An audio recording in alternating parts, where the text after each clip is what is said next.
dari UIT. Oh,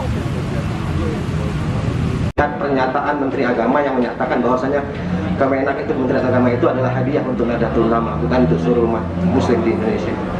itu bukan hadiah, itu adalah keharusan karena kita negeri ini berdasarkan ketuhanan yang Maha Esa, sehingga tentu semua agama sangat penting untuk dipatuhi.